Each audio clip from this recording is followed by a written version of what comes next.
So welcome, everybody.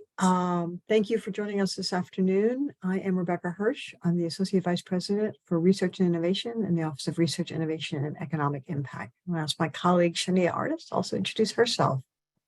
Hi, everyone. I'm Shania Artist. I'm the Vice President for Diversity, Equity, and Inclusion and Chief Diversity Officer. It's good to see you all here on the Zoom this afternoon with us. So this is a meeting, so it's not a webinar, so folks can mute and unmute themselves. So I'm going to ask folks probably to just keep themselves muted for the beginning part, but then we do want to see folks if they want to. You can raise your hand. I am going to start a little bit with just some slides on frequently asked questions from last year. So I'm going to share my screen. I'm going to do it in this way if folks can tell me if they can see it. And I want to do this in a way that the reason I'm doing it, this is so that I can also see you and see folks. If I do it the other way, then everyone disappears from my screen. And so can folks see the slides? Yes. Okay. Excellent. I'm going to be looking over here on the slides because then I can see you and see them at the same time.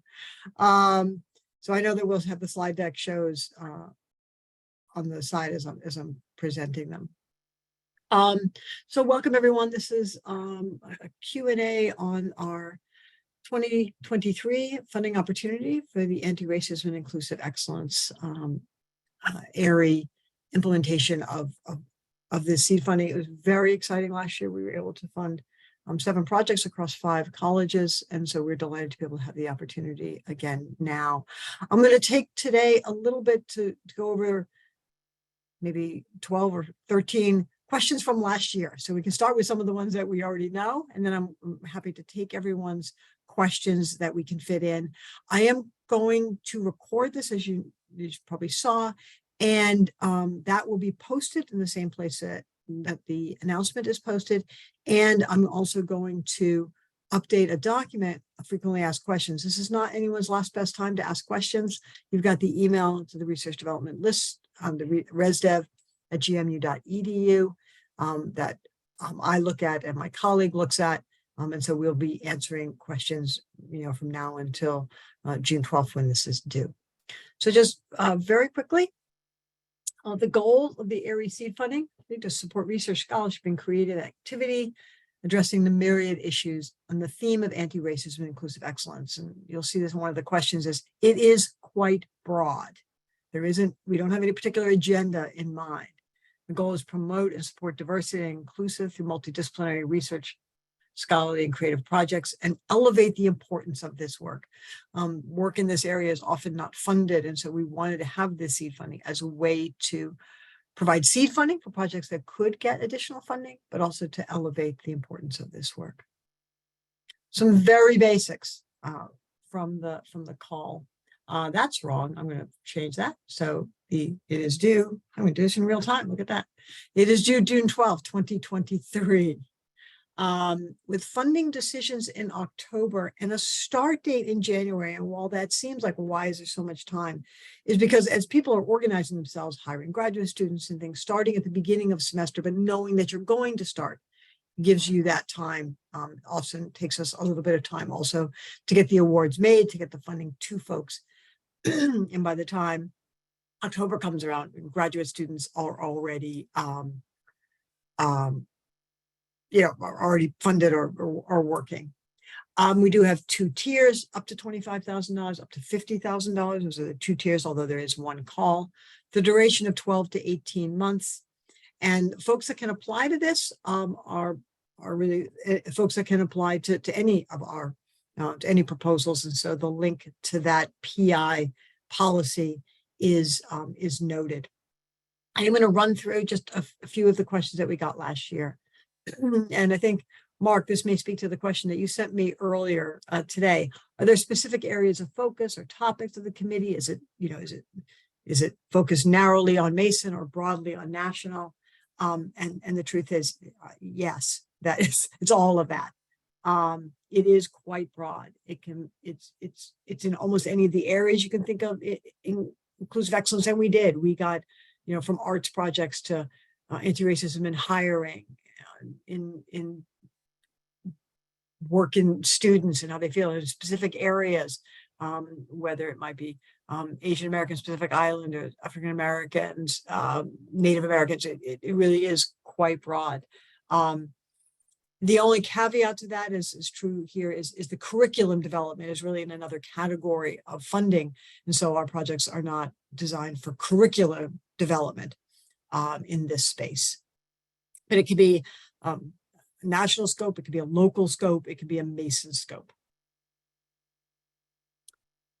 What are your preferred outcomes for the call? Is it to promote anti-racism and inclusive excellence? And how do you define inclusive excellence? And again, it feels like a bit of a punt, and I don't mean it to be. It really, it's going to vary widely. These are your projects. These are the outcomes and issues that are important to you and your constituents and your stakeholders. And so the mission of the ARIE initiative has been to ensure that Mason creates an inclusive and equitable campus environment in which every member of our community, without exception, is valued, supported, and experiences a sense of belonging. So there certainly is that. How do you promote that at Mason? But how is the work that you do also valued at Mason? So any work that you do that might be outside of Mason, but that we value is part of this initiative. And I recognize that that does not provide a lot of specific guidance to folks, but it really is quite broad.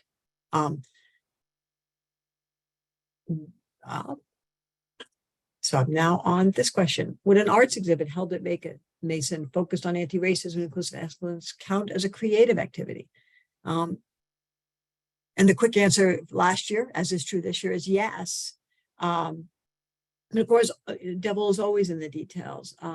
That is, what is being proposed, how it would meaningfully contribute to advancing inclusive excellence and anti-racism. Those would all be part of your application. And so at any time, also, Shania, just unmute and weigh in. I'm just going through the ones we went through last year. Will do. So this is the question that I had answered earlier. It can either focus very specifically on Mason, that is the theme of anti-racism focus more on the Mason community, or is it for the broader sense or a broader community or a society? And the answer is it really depends. It can focus on Mason and changes at Mason or things you want to bring to Mason, but that does not have to be the focus. It can be an issue you're seeing in the larger community, and you can focus your project on that as well. The question surrounding partners, the team can have external partners. I know there's a question of whether or not there's any restriction on those partners. Can they come from industry, government, universities, community organizations? And then what could the role of that partner be? Can I collaborate with someone and have them be a co-PI? And could they receive funds as part of this? And the answer, again, quite broad. They can actually come from a range of institutions, industry, community organizations, non-governmental agencies, academic institutions.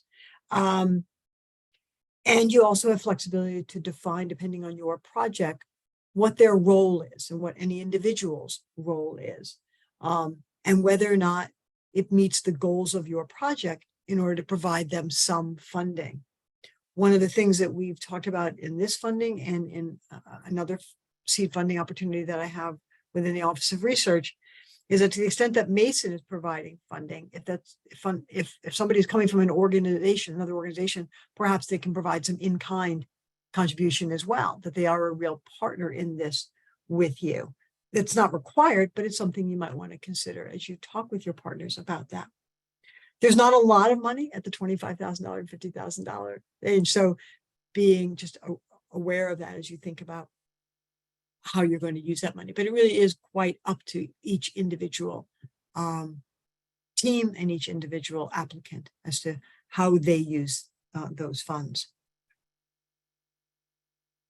The question of whether or not a collaboration with an external partner is a requirement, and it is allowed, but it is not required. Again, proposing the team that you need to complete the work. There's probably a preference for bringing diverse thoughts to this. So you may have faculty or or participants who come from different fields and different areas and different disciplines, because these are complicated issues. And so the idea of having different ways of looking at the problem is, I think it's not a preference, it's certainly something that people think about, again, but not a requirement. Is there a preference for multi-GMU PI or individual? And again, no specific preference. You need to propose the team that makes sense for the work you want to do. And so proposing the strongest team that meets the goals, again, to the extent to which these are complicated issues, providing team members or students, including students and other faculty that come from different disciplines, certainly could strengthen depending on what you want to do. This is always a question that comes up, is whether or not F&A needs to be included, and the answer is no. We do not charge F&A on internal awards. So it is and see, I'm going to play with this again. The $25,000 and $50,000 will be all the direct costs to what you want to do.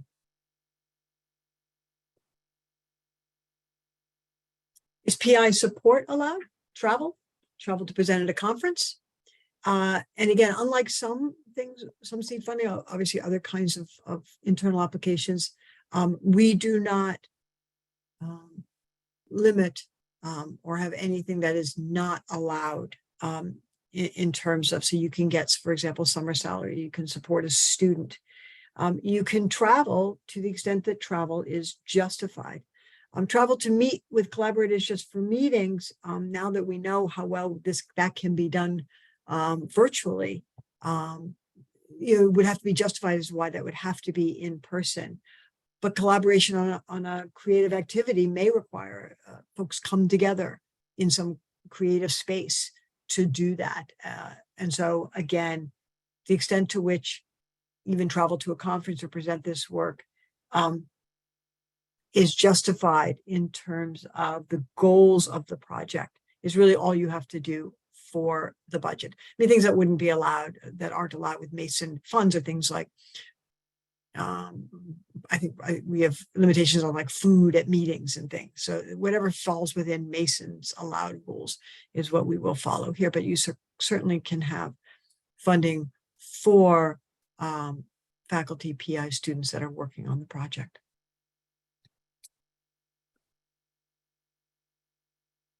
Does your college grant department get involved in the budget? Are you on your own for developing a budget? And it really depends on your colleges, I think. We certainly would love for your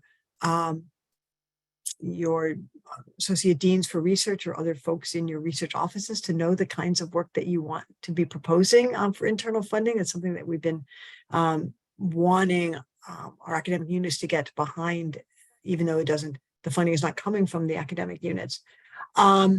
But it really depends on your own comfort level with creating budgets.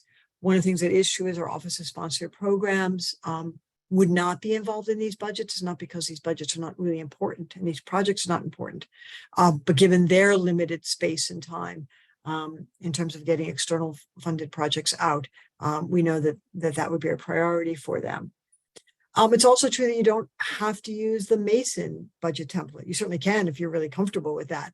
But a basic budget, a basic table that indicates what you're using the funding for, but personnel, fringe, if you're going to travel, if you've got graduate students, if you've got wage employees, if you need supplies, just sort of putting those line items in a table would be fine. And then a justification. And what I mean by that is a budget narrative, a description of what you're going to use the funds for so that we understand and the reviewers understand what that funding will be used for. So I answered this question about whether or not you should use the budget template that folks sometimes are familiar with. Please know that these proposals should not go through the RAMP system. They'll be submitted to us as a single PDF to the ResDev email.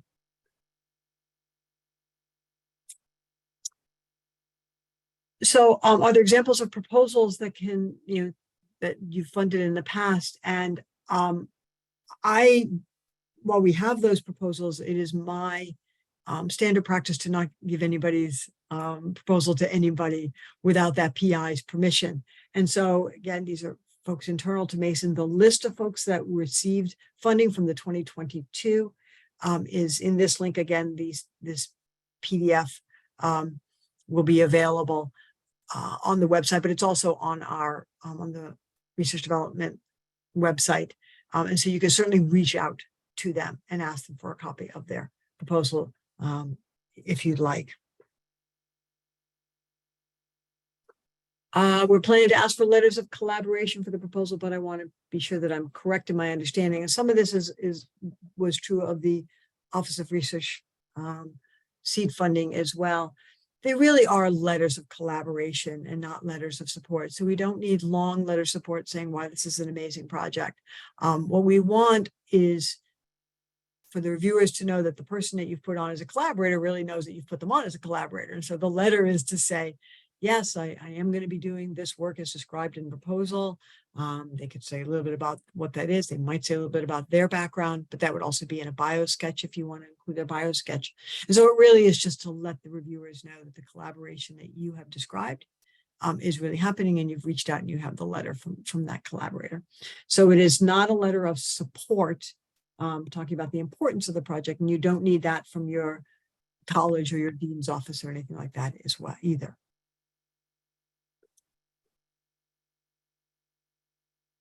So the question is the project required to be completed in 12 to 18 months? Our goal is to complete a pilot within 12 to 18 months with that work. And so this can be a small part of a larger project that you have in mind.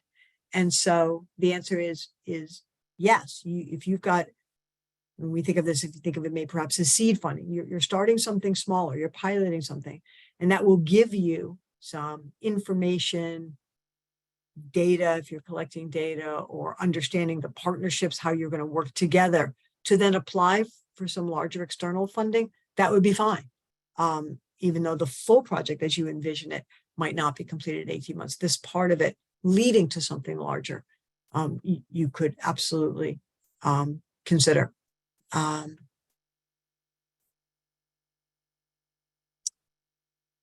The review criteria, weirdly, position, but the review criteria are listed in the call for proposals. So we're not trying to be you know, or let me rephrase, we're trying to be as transparent as possible. And so review criteria that you will see in the call for proposals is exactly what we give to the reviewers. They are asked to rate and comment on those areas of the review criteria. So again, just for terms of grantsmanship, making sure that you answer those questions or address those, that's what the reviewers are going to be looking for. This, which is bolded at the very bottom of this slide, is that we very much, while we have a cadre of reviewers that we called on last year, and some who could and could not review last year, we'll be calling on lots of those folks again. If there are individuals that you know are in your area or in your discipline areas that you think would be terrific reviewers, please let us know that. These are people that would be not in conflict with your proposal, but would be a good reviewer for your proposal. For example, we do ask individuals before they serve as a reviewer to sign a confidentiality agreement, indicating, just like in NSF or NIH or DoD, that they're going to hold the information they receive in complete confidence and confidentiality. They will not use it. They will not share it. The other thing that we do ask them for is to look at the complete list of applications and those teams and those partners, and then indicate to us, do they have a conflict of interest with any of those applicants? And they will not review those applications for which there is a conflict of interest. But we are really interested in knowing folks that are experts in your particular domain area. And so you can send us those. You can send us those now. You can send us those at the time of your application. Now would be better because we're reaching out to reviewers even now to make sure that they're available to review after we get all the proposals in. So those are all the questions that I had. I'm going to stop sharing and open it up to questions for folks. I'm going to guess that I didn't answer all of your questions. Thank you for that, Rebecca. I wanted to just chime in here. I know a few of the questions were like, it really did, it really is open to the person that's submitting it on if we were looking for anything in particular, if it's focused on Mason, outside of Mason, who your partners are. And I just wanted to echo what Rebecca said. She's absolutely right about, this is really about the work that you're doing. We're trying to provide an opportunity to be able to conduct this research. And we may not always be the experts in this space. And that's why we have this seed grant to broaden the participation of folks doing this work. One of the questions just came up. I'm actually going to pull up because I want to make sure that I say this correctly because I've got two in my head. So the question was, is a PI allowed to be on more than one application? And I want to say the answer is up to two, but let me actually just looking to see. We've not stipulated that on this one. I don't remember. I'm looking right now. Are you on the website? I have it pulled up. I know on the ARIE Seed Funding, we have a limitation. And so we have not limited that on this. So given that it is not part of this,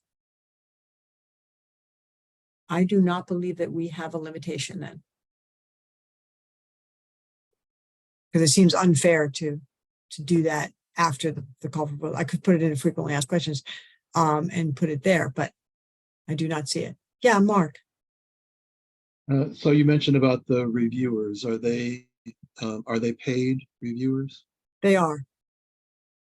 Okay, They are. They're getting a very small stipend. They are all external to Mason. They're all external. Okay, that's what I wanted to know.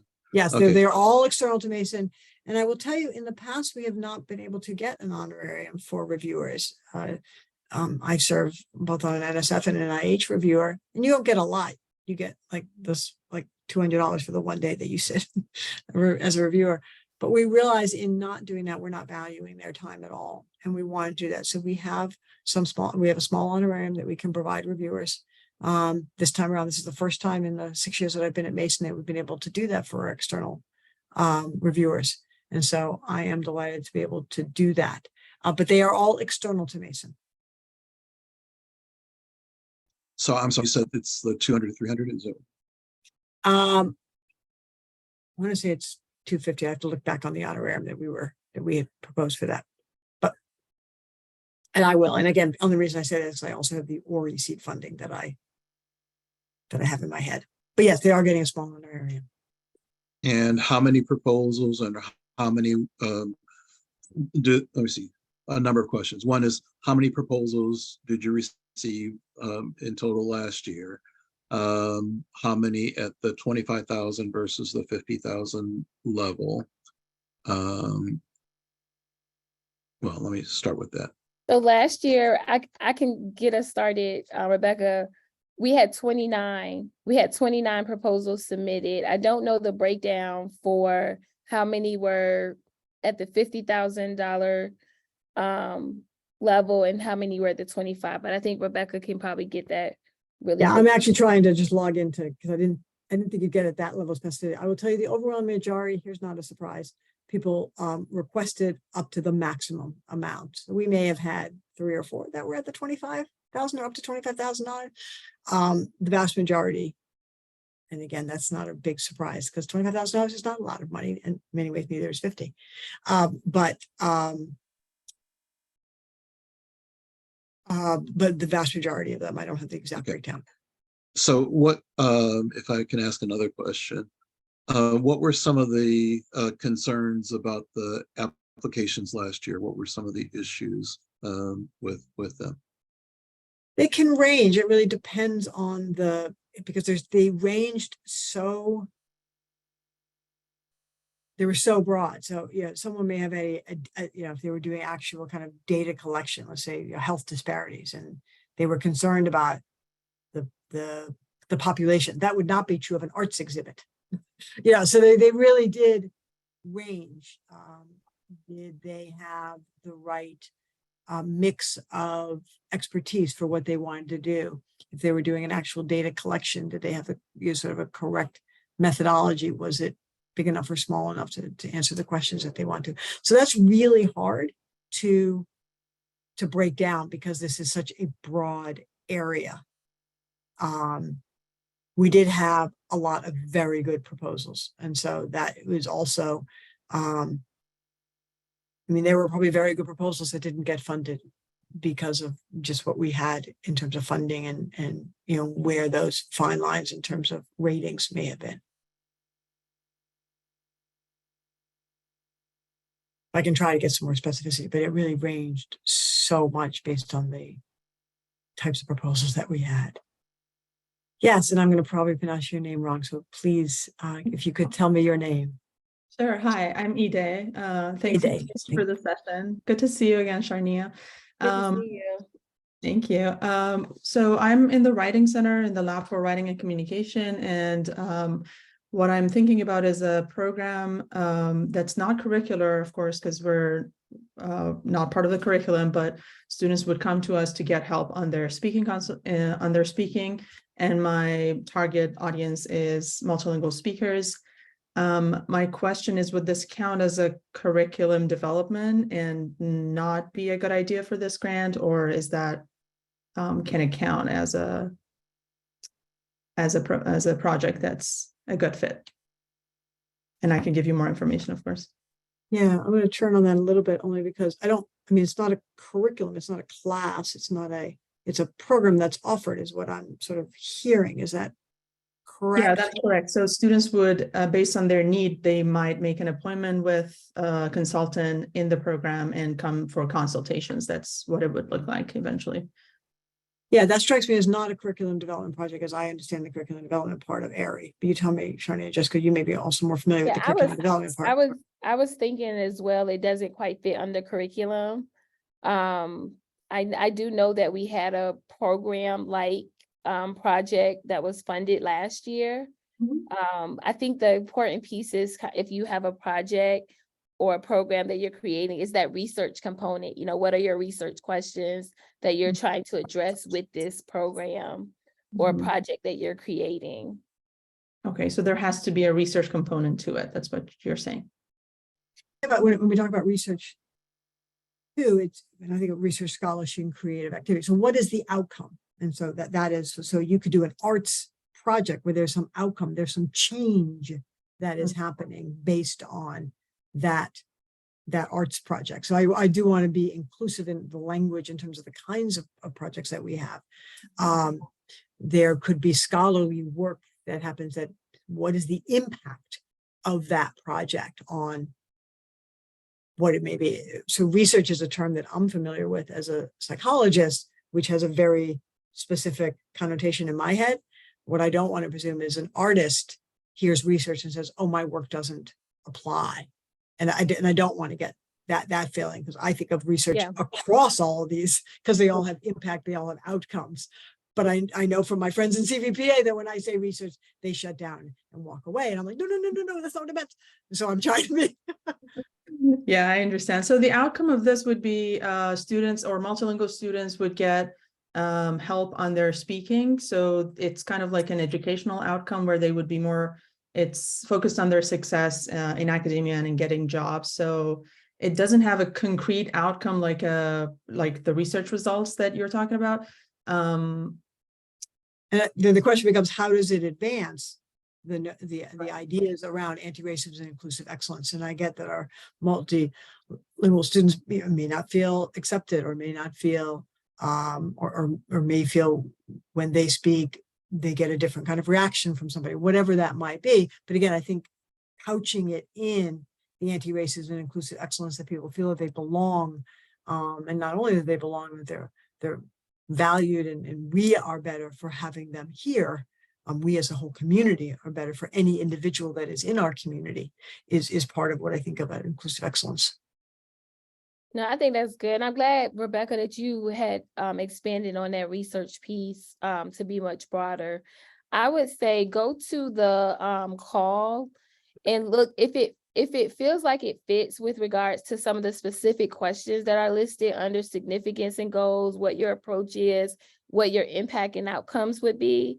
I think it makes sense for you to submit it because I think those questions are very specific that help you gauge if it would be a competitive submission. Okay, yeah. But I do think it, I can see where you could, you could ask this question, but it does sound like it could be a fit. Okay, yeah, it's kind of like somewhere in the middle. It could be argued that it's co-curricular. It could also be a program that's not related to the curriculum. So I was wondering what you think. And thank you for your responses. That's helpful. And I'll go back to the application guidelines. Thank you. Mark, you have your hand up. Yeah, I have lots of questions. I'm sorry to take up all the time, but so I noticed that a lot of the awarded proposals had PIs from multiple departments or multiple programs. Is that required? Does that help? Does that make it more competitive if you're working in multiple colleges? It's a good question. It is not required. But again, as I think I said earlier, these problems are sort of multidisciplinary in nature. And bringing unique and different lenses to those problems from different disciplines, I think probably is a strength of some of those proposals. And that's what came out. It is possible that a single discipline proposal wasn't that it was bad, but maybe not quite as good. And so that's the only thing I can think of, is that the reviewers are looking at this as these are complex problems. And as in so many of our complex problems, having a differing lenses on this problem can strengthen the outcome of whatever that project is. Okay, that's helpful. Thank you. And then I really, I understand what inclusion is and diversity, but I want to make sure that I understand how you define anti-racism. So for us, we're defining as eradicating any kind of systemic inequalities in higher education.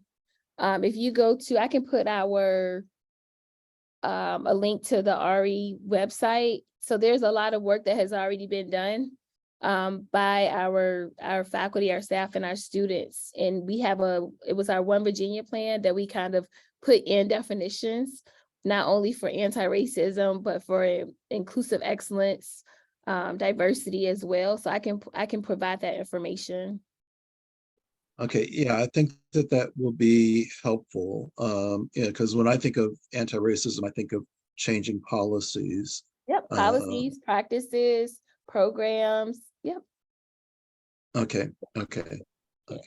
And that is both within the university and in the broader society. It certainly can be, Yes. depending on the nature of the project. Okay, that's all that I have right now. Thank you. Other folks that are on the call that may have? I can't see faces, so I don't want to keep people on longer than we need to. So Shania put in the chat, for those that are here, the diversity.jmu.edu, the ARIE link.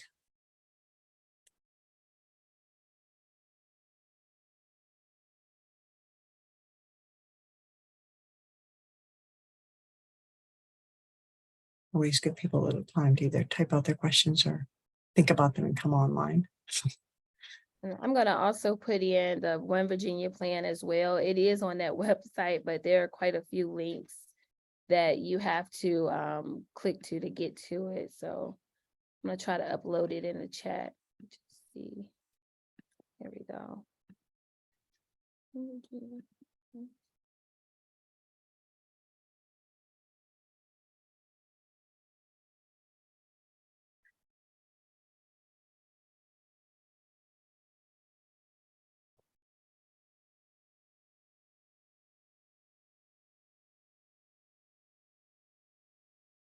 So again, just to give a sense of folks who are not on the website, some of the projects that were funded last year to get to the sense of, is it within Mason or broader, anti-racism and inclusive excellence, improving hiring practices.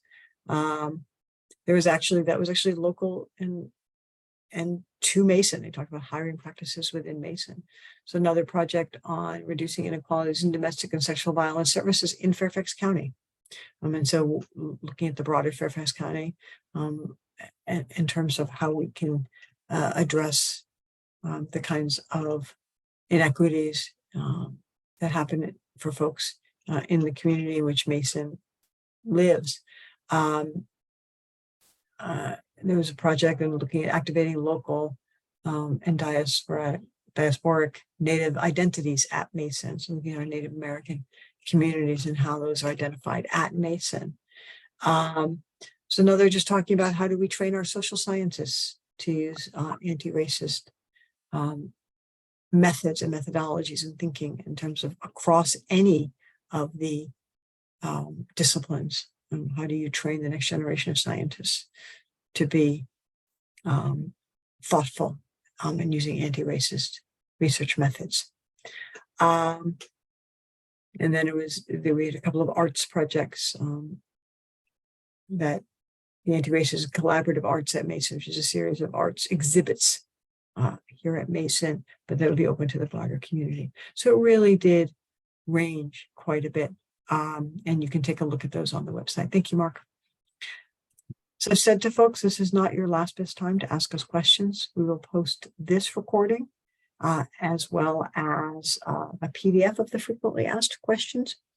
And then as we get more questions in email, we will answer those and put those answers, unless they're very niche and only specific to you and your project, we will put those on the website and let folks know that we have updated that. We will change the date and have an asterisk to saying that there's new and it's been updated. So do check back on the website frequently so that you can see if there's anything that's been added, and it'll be obvious. You don't have to download the form again. We'll put new or updated or when it was updated on the form. And I am always happy to give folks 20 minutes back in their day. I'm going to hang out for a little bit just in case anybody does have some last minute questions. But enjoy today. It's a pretty day, but also wish you everyone well at the end of their semester. I know lots going on for folks, so take a minute to breathe, think. We especially wanted this to be after the semester was over to give you some time.